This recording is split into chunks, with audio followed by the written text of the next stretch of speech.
Mjedicja është pjesë e përditshmërisë sonë, ajri që thithim, uji që pim e toka ku jetojmë. Por ajo që shpesh nuk e shohim është mënyra se si flitet për këtë temë ose nuk flitet fare. Në këtë episod të Equal Voices podcast do të flasim për informimin apo dezinformimin mjedisor, kur ndotja mohohet, minimizohet apo maskohet si zhvillim. Të ftuar në këtë episod kemi gazetarin hulumtues mjedisor Besnik Boletini, me të cilën do të flasim se kush përfiton nga kjo dhe kush e paguan çmimin. Unë jam Agnesa Qorri Beqiri dhe ky është Equal Voices podcast. Atëherë Besnik, faleminderit shumë që ke gjetë kohë me ardhë te na në podcast. Faleminderit për ftesën, është kënaqësi me diskutu gjithmonë për temat mjedisit. Faleminderit. Atëherë na po vazhdojmë me pyetjen e parë që po dojmë me ditë sa raportohet realisht për ambientin në Kosovë, a është kjo temë prioritet në media apo zakonisht ndoshta mbetet në fund të agjendës ose shpesh edhe nuk raportohet fare? Nëse shohim në vazhdimsi, prej kur unë filluar me punu viti 2009, nëse krahasojmë me vitet e fundit ka një farë progresi, po kjo është më shumë si rezultat i projekteve kryesisht të organizata të huaja që janë orientu pak më shumë ka mjedisi. Sepse temat e mjedisit të na gjithmonë janë ndok pak më periferike, për mos me thonë pak më luks, sepse ka pas gjithmonë çështjes të varfërisë, ekonomisë, krizave politike, të sigurisë, zhvillime më të mëdha që mjedisi ka qenë një farë me një çoshës atje që s'është po shumë e rëndësishme as nga politika e të një rrëdhëmisht as nga mediat. Që për lidhi periudhën për vitit 2009 ose 2010 që kur ka pas ma shumë gazeta, ku ka pas profilizim për shembull gazetarë, ke pas domosdoshmë gazetarë të politikës që kanë përcjell qeverinë, që kanë përcjell kuvendin, të ekonomisë, tema sociale deri dikon, por për shembull për mjedisin ti s'ke pas kur shans me thonë që ky gazetar është merret me mjedes. Nuk ka qenë prioritet. Viteve të fundit ka pak më shumë raportime, kryesisht që bazohen në projekte të ndryshme, dhe këto manej kanë sensibilizu temën, e kanë vedisu pak edhe gazetarë tjerë matri që më marrë me tema, sepse kur bëhet një çështje problematike, shet që pastaj aty hin interesa ekonomike, shoqërore të tjera, dhe manej kapen segmente të ndryshme që i trajtojnë edhe gazetarët e tjerë. Në një hyrje përmendëm që shpesh ndoshta informohemi ose nuk informohemi fare për ambientin, të e pas parasysh që ndoshta këto tema edhe kur trajtohen si pjesë e projekteve, shpesh nuk marrin vëmendje në media ose kalon po nuk ka ndoshta interaksione në rrjetet sociale, mandej nuk transmetohet edhe në kanale televizive, media tradicionale dhe dyqysh si kalojnë pa u vrejt. Jo si gazetar që merrni më shumë me tema të mjedisit. Sa mundeni me thonë që në krejt të raportime që bëhen, ka ndoshta mos informim ose mungesë të informacionit saktë, ose ndoshta edhe dezinformim për çështjet e ambientit. Po, tash piknisja është që nuk ka pas shumë raportime, rrjedhimisht edhe vedisim në aspektin shoqëror dhe medial tema të mjedisit, e këtu gjithmonë ka hapësirë pastaj për dezinformim, keq informim, edhe kjo kryesisht ndodh prej kompanive të cilat është çështja e hidrocentraleve që kur kanë fol për me investu në vende të ndryshme, kanë fol për benefite që do të shtrohen rrugë, do të punësohen njerëz, edhe kjo ka qenë si me thonë që ka marrë vëmendjen kryesore të njerëzve, sepse njerëzit të marrë parasysh nivelin e lartë papunësisë që ka qenë bile në vitet paraprake dhe më e madhe, për jashtë të kohën e fundit migrimit e gjanat e tjera, po nëse dikush ka thonë kanë më hap ka vende të punës, pastaj ky segmenti i mjedisit u shlan që aty janë, nuk është marr kush me atë pjesë, po hapen 50 vende të punës, shtrohet rruga, bëhet kjo, është investitor i huaj, dalin shifra, do të investojmë 50 milion, do të investojnë 70 milion, dhe kjo, si më thonë, mbulon atë far pjesën tjetër të degradimeve mjedisore që bëhen që janë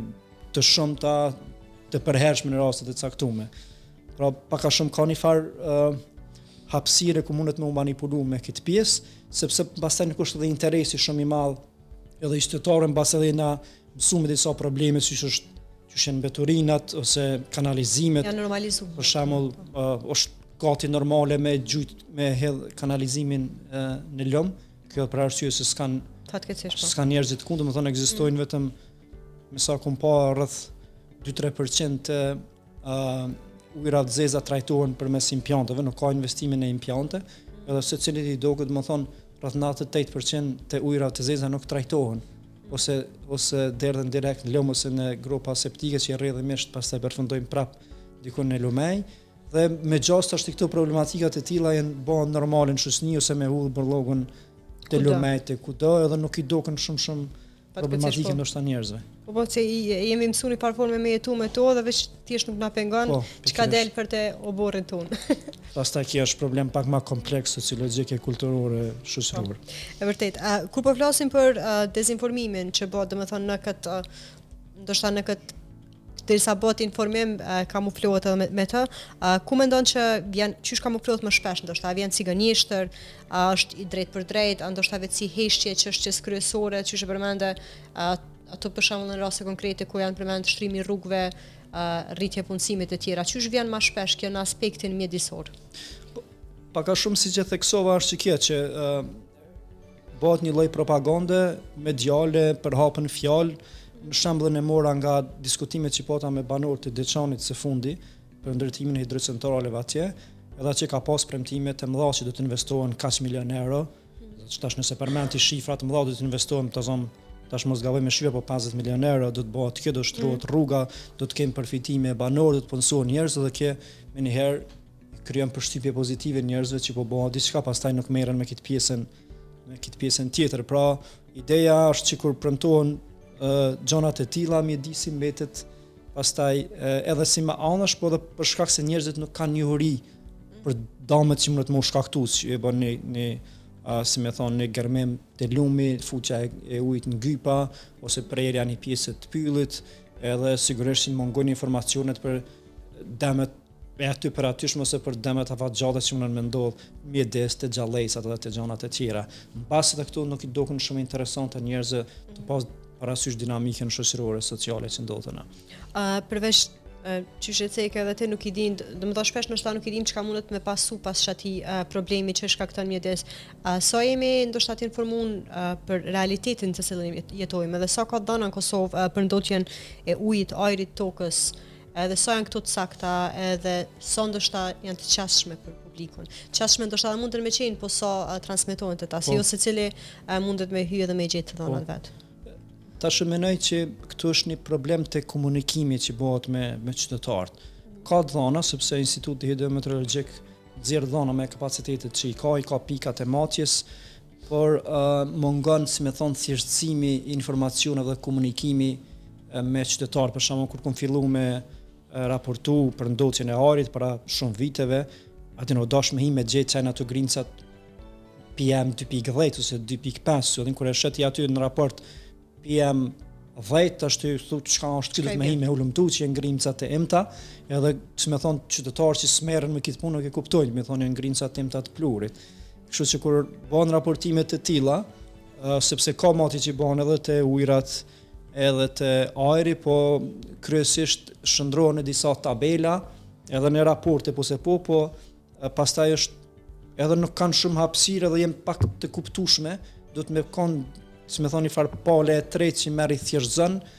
edhe i bën të komunikueshme edhe të kuptueshme për qytetarët. Pra mungon çdo një farë lloj ure që me dalë, ndoshta do të më pas hapësirë më shumë edhe në media si me dalë dhe me i shpjegu është agjencia për mbrojtjen e mjedisit, instituti që i bën matit, edhe me dalë që më thon po në mënyrë sa më të thjeshtë, sa më të prekshme për sa më të prekshme me sqaru, sepse ka dhëna po dyqysh nuk janë shumë pranishme në shoqëni. Rrjedhimisht ndoshta nuk kuptohen pastaj edhe damet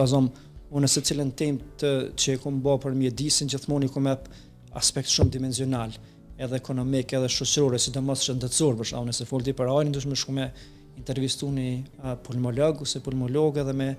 ta shpjegu saktësisht dhe sa më thjesht cilat janë pasojat e ndoqjes prej kekut, prej plurit, prej veturave të tjera. Ndoshta që është edhe puna jonë si gazetar, si media, me përvu sa më shumë me i thjeshtësu informacionet e disa temave që janë për shembull së fundi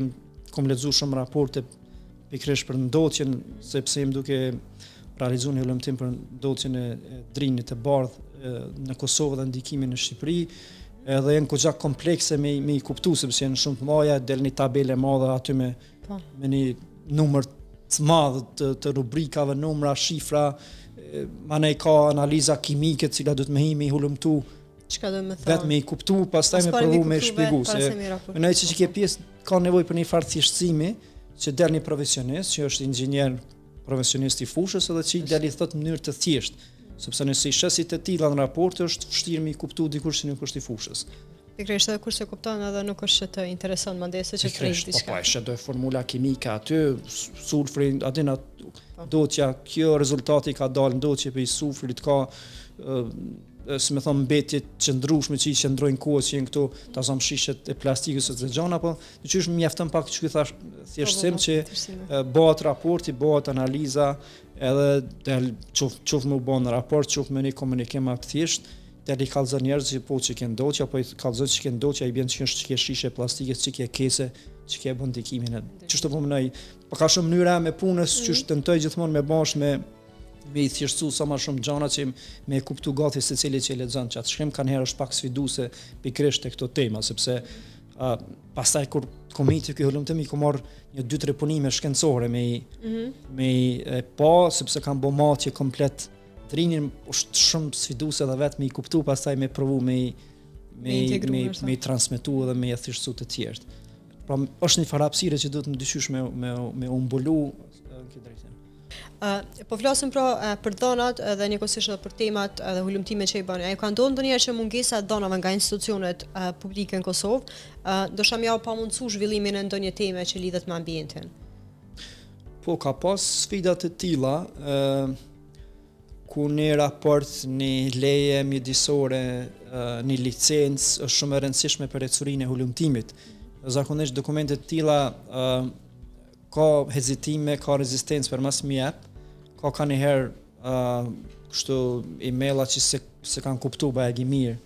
kërkesën, derisa të sqarojsh me fakte ose me një link ose diçka që ekziston që ai dokument.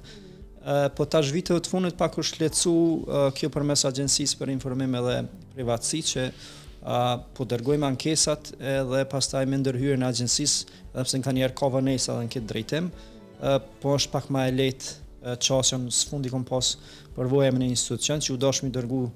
disa herë kërkesa edhe derisa kanë thonë po tash kemi kuptu saktësisht çfarë është. Kështu se ka pengesat e tilla, pastaj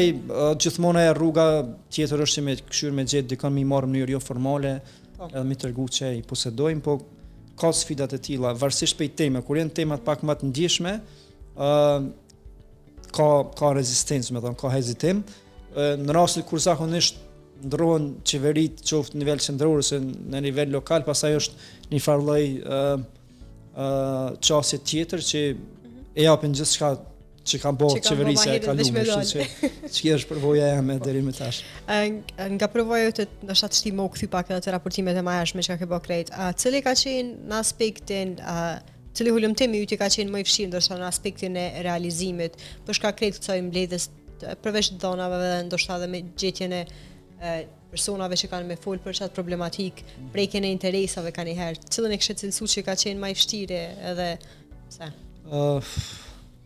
E kam pak vështirë, jem pak komplekse disa për dhe natyra të ndryshme. Për shembull, dikon ka 2012 ose 2013 kemi pas bën një hulumtim për deponitë e mbeturinave. Janë dikon 6-7 deponitë e mbeturinave.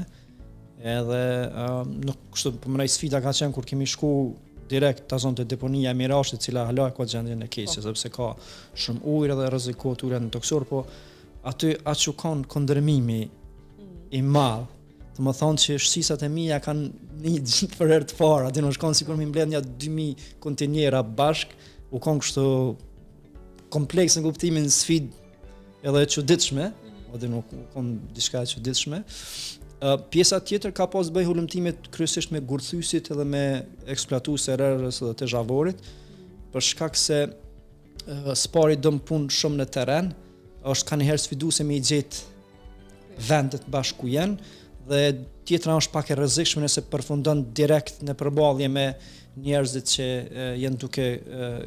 duke eksploatuar të marrë edhe zhavore, se duke bë operim që kryesisht në disa zone janë ilegale, pastaj ato janë kryesisht zona të largëta edhe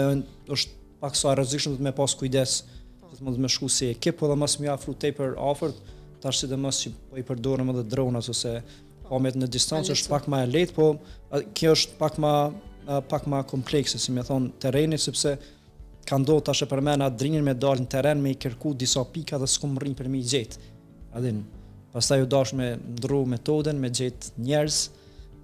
lokal, me i taku edhe me na dërgu te vendi, se ka ndodhur që më kon shumë afër vendit, po tazom nuk e kam gjet një gyp të madh të kanalizimit që është duke u derë për shembull aty. Kurse në aspekte tjera për shembull ka pasur hulumtime që kam bë për ferronikelen ose për tema të tjera që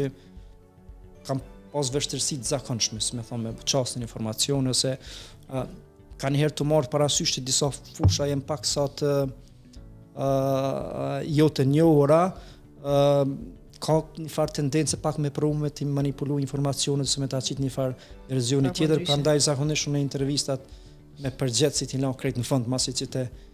ti hulumtoj krejt, ta kuptoj shumë mirë për veti edhe këto ju thëmë edhe gazetare pak ma tri si këshill, sepse një herë kupton shumë mirë situatën, i analizon krejt gjanat dhe në fund shkon në intervistën me institucione se me dikon që është përgjegjës për atë çështje që mënyrë që mas me të vunë lajthiqe me ta treguni verzion tjetër për cilën ti mundesh mos me ditë, nëse jeni në fazë fillestare të hulumtimit mundesh letë me u manipulu dhe ai mos më të përgjigj më edhe me shumë e vërtetë sfida të tilla kështu profesionale. Është shumë e vërtetë. Nga krejt të raportime, ndoshta cili ka qenë rasti që kanë gjallë mas shumë të reagime, qoftë nga publiko, institucionet apo ndoshta edhe banorët e asaj rrethini për cilën keni raportuar?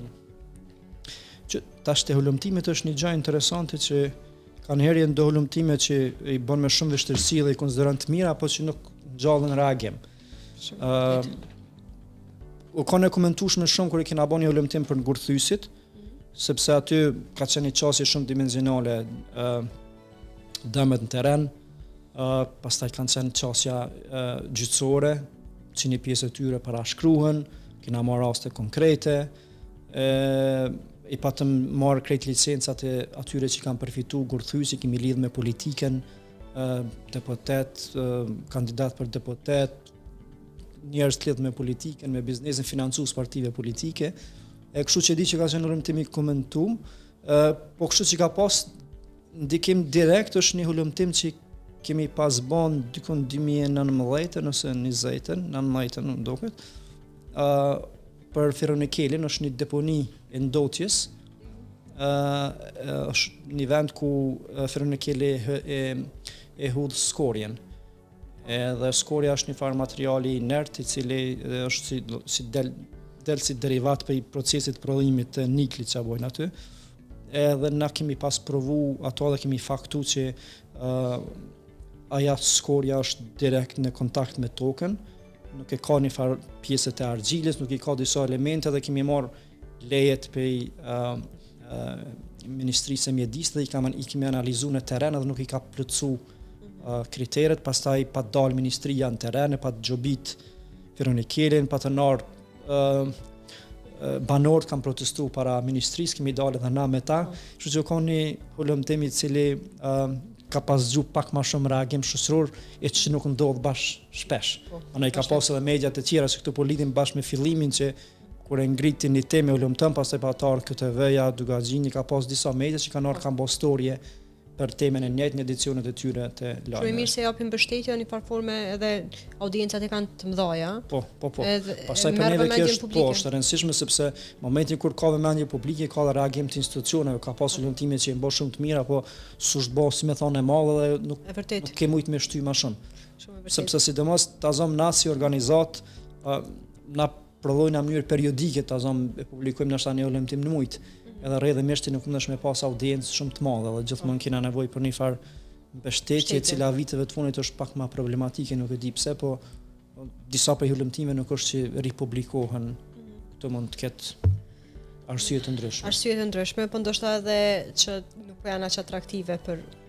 për mediat e rrjeteve sociale. Në çana interes që në eks kompani nuk me pas reklamën ose diçka. Arsye të ndryshme. Ka ndodhur raste kur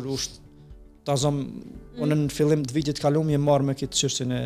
është pak jashtimes të byros, së sigurime që bo tash çështje shumë e madhe, po ta bo 2 ulëmtime, i patëm publiku disa media, po i kanë fshi mas 1-2 ore, dhe më patar shumë që di, dhe pastaj e ku marrë vesh që ka pas shumë dikem pi atij grupit që me u hesht gjithçka, më ka ndoku gjë interesante kështu si. Vërtet, realitet. Gjatë punës tonë, domethënë gjatë përvojës tonë, a ke has ndonjë presion apo në tentim për miu hesht ashtu kur keni realizuar ndonjë temë, për kujdo qoftë për bizneseve apo prej institucioneve? Po gjithmonë këto janë, ç'më thonë, ne kam një farë pikpamje që kur fillon ti me punu dhe pak mu njoft del shumë zani a cila formulet me ndiku të ti. Kështu që menoj që nëse je kogja parimor dhe punon këtë drejtim nuk ka me pas probleme. Ka pas shumë vitet kalume që kom marrë emaila, kom pas një padi vitin 2011 sa pa ta nis bile me hulumtime më marrë shumë seriozisht, pas gjatë procesin ja 7 vjet. Tash i thojmë padi slap aty në po atëherë se kemi ditë që është me i qujt. Kështu që ka pas përpjekje ndryshme, po që veç thjesht unë kam një farë përshtypje që këtu në grupeve të interesit thjesht ju dal informacione që në X organizat me gjumës e gjona nuk mundesh me funksionu në atë mënyrë. Edhe nëse më thirë mu më kërcënu së më kryen shumë përshtypje, për nëse është në i kërcënim shumë që me raportu në polici, po adin kësi... Do të baziket. Po jo, atin sës... Adin, po... Ka pas që po jo që me thonë diçka me... Adin, ka pas në email, ka pas edhe kësi forma që njeri mas njeri të agjojnë njeri atje që me thonë e këqyrë se sështë që kjetë tema, sështë më është e kalume, nuk ka nevoj mu marrë me të e sane, po të në momentin kër e këputa diskutim nuk hinë më në diskutime tjera që... Cilat tema mjedisore mendoni që janë më të rëndësishme për me u trajtu sot në Kosovë, edhe që ndoshta po anashkalohen në përgjithësi nga mediat, përveç këtyre, domethënë, ndoshta si organizata juaj që merret me hulumtime, me thella, po cilat mendon që janë tema të kyçe dhe më problematike që vetë se kanë mungesë të vëmendjes? Po një pjesë e konsiderueshme besoj që veçën trajtu këto prej ndotjeve që i shohim për ditëshmëri, për shembull në vitet e kaluara diçka që nuk është trajtuar, por tash ndoshta që është pak më e pranishme, ka qenë ndotja mos më thujt ndoshta industriale, por në disa fabrika, për shembull si një fabrikë vajt që ka qenë me një komunë e cila ka deri një farë materiali direkt në ujë dhe su morë shumë kush me ato. Mendoj që çto janë ndotje që ndoshta nuk ka masala vetë informacion sa duhet, po janë disa fabrika kështu që mundën me kon të vogla, po që mundën me bën domën e madh mjedisor varësisht prej veprimtarisë së tyre që e bojnë, sepse tash kur fol me ekspert këtu kanalizimet që janë veç ujëra sanitare, janë të dëmshme kështu në parem, por në momentin kur ka shkarkime përmes kanalizimit që janë elemente kimike, si vajra se tjera, ato janë shumë të dëmshme për mjedisin. Prandaj, nuk është në i farë teme që nuk është trajtu ndoshta që ke pak a shumë ndoshta do të me trajtu pak më shumë ndotjen industriale, edhe pse na shumë nuk kena industri të zhvilluar, po shumë na pas marrë me ferronikelin, ndoshta janë ndotjesi fabrika të vogla aty këtu që mundën me shkaktu ndotje të ndryshme. Po ndoshta këtu ndonjëherë hyn në këto tema që janë raportuar, siç është cakëm për ndoshta deponit mbeturinave dhe shumë tjera, po ka nevojë për me pas vëmendje të vazhdueshme përderisa nuk zgjidhet si problematik. Absolutisht po. Është, më thonë ai presioni publik që thash kanjëherë nuk rrin me u konsolidu, po përgjithsisht janë prek si tema, jo se cilën ka pas reagim, sepse situata ka vazhduar me qenë e njëjtë. Qoftë kanjëherë ndoshta ka pas një gjabitje se diçka, po situata ka vazhduar me qenë e njëjtë. E përmende këtë temën, domethënë për derdhjen e vajrave apo elementeve kimike, po a ka ndoshta diçka tjetër që na thujse të gjithë ndoshta jemi të vëmendshëm, e dim që ekziston, por thjesht është e vështirë si temë mjedisore për me hulumtu në Kosovë? Nuk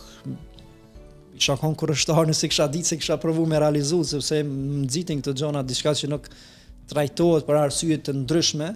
atëherë kjo të motivon për me trajtu ti. Kështu që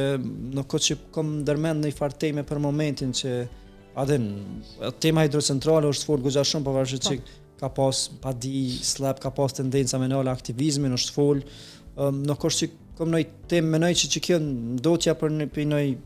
fabrike, për një veprimtarie tjetër, ndoshta kjo do të më u pa pak më shumë, po pjesë të tjera mendoj që janë trajtuar goxha shumë. E kemi dëgjuar edhe në media të huaja më shumë termin greenwashing që përmendet, edhe sa mendon që është i pranishëm në Kosovë, edhe ai kupton ndoshta publiku këtë. Jo, si term të tillë, jo, po pak a shumë na e përmbledhëm në fillim kur diskutuam për çto çështjet ku më shumë, si më thon, çështjet midisore lihen si çështje dytësore, tretësore, jepet më shumë rëndësi benefiteve të tjera ta zonë që ka më bënë investimi i madh edhe keq më thon e mbulon komplet, e çet një farë perde komplet segmentit mjedisor, ta zonë nëse ka marrë stash një fabrikë e madhe me u ndërtu, e cila ka më hap 500 vende të punës, nuk ka më marrë gati kërkush me domet mjedisore. Po. Ka marrë me 500 vende të punës. Pikërisht me benefite tjera, dalin ekonomistat flasin për meja ka ndikim ekonomik, po gjithmonë do të më gjetë një farë balancin mes zhvillimit ekonomik edhe rrugës së mjedisit, se pa diskutim. Kështu që na mendoj që e diskutuam pak në fillim këtë farë çështje, po kryesisht kur bëhet një përpjekje për me ndërtu diçka e cila prek mjedisin, pak a shumë bëhet që kjo arsyetimi që kjo është e nevojshme për shoqërinë, preken sa nevoja për punësim, nevoja për zhvillim, kjo i ka, domethënë normalisht më gjithë aty ndoshta janë 10 benefite, po ndoshta është një dëm mjedisor i cili nuk e dia ja vlen për me lu. Prandaj gjithmonë këtu do të më funksionalizu mekanizmat e institucioneve përgjithëse që me bë çfarë balancin mes interesit ekonomik shoqëror dhe rrugës së mjedisit, sepse ne parim na kanë kundër dhe jemi qysh kanë ndikuar hidrocentralet në mjedis në mënyrën që e mban, në mënyrë pa transparencë të gjëra të tjera, po nëse na kishim pas resurse më të mëdha të ujit, ajo është e mirë së ardhur, sepse thjesht kryhet një proces i prodhimit të energjisë, i cili nuk shkakton pastaj shumë dëm, po tash në kontekstin ton, ku ti ke pas raste kur gjithë lumi ka met ushter, thot, pastaj këtu janë pasojat shumë dimensionale të gjallësat të ekosistemit të tjera. Prandaj, si më thonë, parim ti më investu nëse janë plotësuar kushtet, si më thonë, mjedisore. Do të thonë, na përmendëm edhe njërin prej elementeve që është shumë rëndësi që ndoshta edhe dikon të dezinformimi mjedisor ose të mos informimi. Po në anën tjetër është edhe politika. Do të thonë janë krejt institucionet. Qysh mendon, sa po mendon që këto po bëjnë për mbrojtjen e ambientit, edhe a mendon që ndonjëherë kanë ndikim që mos merren shumë parasysh çështjet ambientale, po më shumë çështje ekonomia? Unë mendoj që nuk ka qenë asnjëherë prioritet sa duhet mjedisin në Kosovë. Sepse kjo shihet me investime, shihet me çasjen, për shembull, aktualisht na e kena veç 2 inspektorë të ujrave në nivel vendi. Edhe pastaj kemi në të mekanët qëllimshëm, në të mos mekanët qëllimshëm, është çështje e interpretimit, po shteti ka rolin mbikëqyrës, sepse në fund ditës kur diskuton me njerëz që merren me çështjet biznesit dhe ekonomisë, ai thot biznesi këshir me maksimizu fitimin, shteti është me këshir me balancu dhe me kontrollu, sepse ai biznesit nuk intereson ta zonë çfarë dëmi bën aty se këtu e këshir fitimin e vet, kurse për ndajën institucionet për me bëj çfarë balancën edhe mbikëqyrjen edhe prandaj ti për shkak me 2 inspektorë në nivel vendi çfarë mundesh me bën. Tash ti do të thonë nashta që është çështje e qëllimshme, po megjithatë që ashtu gjithmonë ka pas mungesë të inspektorëve ose rojtarëve,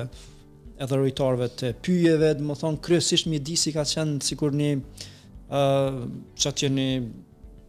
fushë që nuk u marra shumë seriozisht. Ndoshta që kena pas probleme edhe të tjera më bazike, po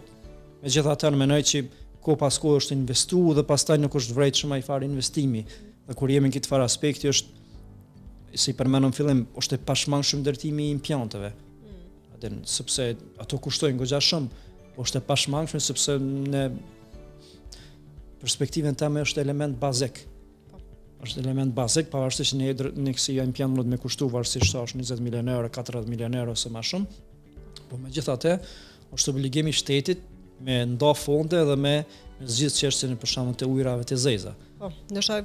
mi dhon vëmendje këtyre çështjeve që Pikërisht tash vëmendja është çto, është institucionale, është me rrit numrin e mbikëqyrjes, me rrit investimet, dhe më nejti ku të investojsh ato do të më rujt, se nëse pastaj ti rregullon shtratën e një lumi, që nuk mirë mbahen. po nëse ti investon në shtrat një lumit në diçka tjetër dhe lëm pastaj me ardhi kush aty me prish pa mbikëqyrje është investim kot pastaj. Jemi gati drejt fundit bisedës, po kisha dashur me ditë edhe për juve se çka mendon që humb shoqënia kosovare kur ndotja normalizohet, kur degradimi mjedisor normalizohet edhe kur dezinformimi mbi mjedisin e farë vazhdon edhe rrjedh, kështu pa ne far kontrolle specifik. Unë mendoj që fatkeqësisht shoqënia ka kriju një farë lloj imuniteti ndaj ndotjes dhe ndaj degradimit mjedisor. Për shembull, unë ka ra një temë për gurthys që pa të mba, kemi shku me një katun të Skenderajt, edhe pa të intervistu disa banor, sepse gurthysja aty ka minu, edhe ju kanë ra gurë të mëdhej në bërë të shpive edhe në kulm njërit. Edhe adine këgja pa të problematizu dhe derisa kam pa damin direkt, nuk ka pas reagime. Dere atëhere, njëjta kompani ose një tjetër ka operu, se me thonë një 500 metra, kish lënë gropa degradim masiv të atij vendi, por nuk ka pas reagim shoqëror derisa kanë ra gurt në borët të shtëpive. Tek atëherë kanë filluar me organizu, me protestu, me bëu ankesa në komune të tjera. Prandaj mendoj që analizën është pak më komplekse, se nështë të me marrë aspektet shoqërore, sociale të tjera, po nuk ka shumë me thonë vëmendje ndotja mjedisit, degradimit tash. Përvoja në fundit që kom pas gjatë verës, po deri vonë në teren, në drinën e bardhë, afër ku ka lënë lumi, afër vendbani, afër shtëpive, ndotje nga më të ndryshmet. Që dim ka arë tash ti çak shumë kom pa gomat veturave, do të thonë, është kon masiv, unë e di që ato riciklohen, nuk e kuptoj pse do të më kom mënyra masive të hudhën në lëm. Edhe si më thon banorët që jetojnë aty, pastaj çfarë është e keqe gjithë kësaj, që kur fillohet me ndot një pjesë e mjedisit, të një fillojnë me gjujt krejt aty. Bëhet një farë lloj deponie ilegale, edhe vazhdon të një bëhet ajo pak më masive. Kështu që mendoj që në këtë aspekt është roli i mediave shumë e rëndësishme, që me tregu për damet që bën mas parin mjedis që theksova përmes mjekëve, për shembull, tash nëse merrem me analizu ato elementet ose përmbajtjet që i kanë gomat vetura ishin jashtëzakonisht të rrezikshme, sepse në një mënyrë tjetër përfundojnë në zinxhirin ushqimor. Kështu që çfarë pjesë ndoshta do të më provuna pak më shumë për me vëdisu njerëzit që sepse unë mendoj në fund ditës asgjë nuk shtyhet pa reagim shoqëror. Kur ka një reagim të madh shoqëror për një çështje të caktuar, ka me lëviz institucionet dashën ose nuk dashën. Po shumë e vërtet. Faleminderit Besnik shumë për bisedën edhe për mesazhin që edhe përfund. Po. Faleminderit shumë. Faleminderit gjithashtu për këtë bashkëbisedim. Si më thon, temat e mjedisit janë një prej fushave, ose unë merrna me fushat e tjera, po ndër vite kemi pa gjithmonë hapësirë dhe ka qenë ideja me apliku gastarin hulumtuese në fushën e mjedisit, sepse ka hapësirë me hulumtu sa më shumë, me u dokumentu sa më shumë dhe me i pa sa më të prekshme domet mjedisore që bëhen. Është shumë e vërtet. Kena shumë nevojë ndoshta me dal prej çati komfortit ku gjithçka që është ndotje e shumë si normale. Po mendoj që kontributi juve edhe në përgjithësi i gazetarëve e mediave me raportime për mjedisin ndoshta na kish zgjuar si shoqëri nga ajo. Pikërisht tash nuk e di nëse kena t'i kalu, po një shembull interesant kur kemi bënë një hulumtim për ndotjen e ajrit. Ka qenë, si më thoni, periudhë fatkeqësie pandemia, po të bëni një matje interesante, sepse 3 muaj ka qenë një farë periudhë e izolimit nëse më mend. Po. Edhe ajri ka qenë për 50% më i pastër në Prishtinë, për shkak se nuk ka pas qarkullim të veturave. Edhe pastaj kom këshyr, edhe kom vrejt që dikom 100.000 vetura ne i kemi të regjistruar para vitit 1990, automjete. Dhe tonim këmë analizu pak sa është ndikimi i veturave, keni një farë vetdije, si më thonë, do të me qenë sa ndikon edhe vetura, kur na e përdorim qoftë veturat e vjetra në mjedis përgjithësi. Shumë e vërtet. Na jemi mësuar me vetura deri te dera. Ju faleminderit shumë Besnik, ishte kënaqësi. Pra nga biseda e kuptuam se mungesa e raportimeve mjedisore nuk është thjesht mungesë informacioni. Ajo fsheh përgjithësinë, e normalizon ndotjen si dhe i lë qytetarët pa të dhëna të sakta. Raportimet e guximshme, si dhe të dhënat publike janë shumë të rëndësishme për të parë realisht situatën në të cilën jemi dhe ambientin në të cilin ne po jetojmë. Në episodin e radhës të Equal Voices Podcast do diskutojmë për degradimin e mjedisit dhe ndikimin që kjo ka në shëndetin publik. Kaq për sot, faleminderit.